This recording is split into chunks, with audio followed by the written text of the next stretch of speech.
desconocidas, historias aún sin contar. Mi corazón no para de latir por más aventuras para vivir, recuerdos sin parar. Mi espíritu libre nunca se detendrán, sin cadenas que aten y sin enemigos que me retrasen.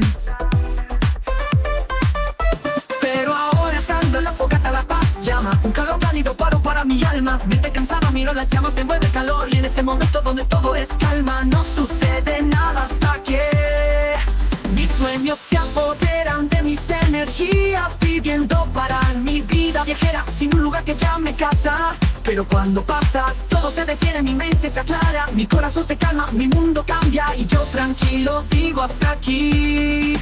Porque ahora la fogata me llama, un refugio para mi alma. Mi mente ya cansada, yo dejo que las llamas me envuelvan en su calor.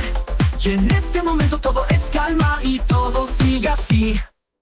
La oscuridad se ilumina con estrellas, mi fogata que pita, mi corazón sigue fuerte ya. En este instante todo es perfecto, mi aventura comienza, he encontrado un destino al cual viajar.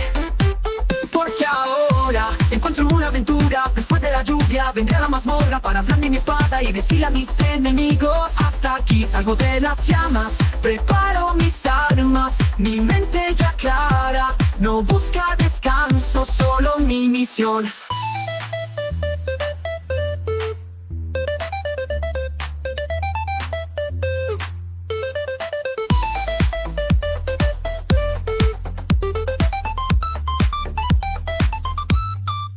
Porque ahora la fogata me llama, un refugio para mi alma. Mi mente ya cansada, yo dejo que las llamas me envuelvan en su calor. Y en este momento todo es calma y todo sigue así.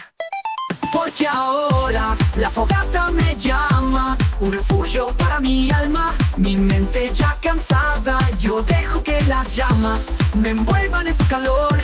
Y en este momento todo es calma y todo sigue así.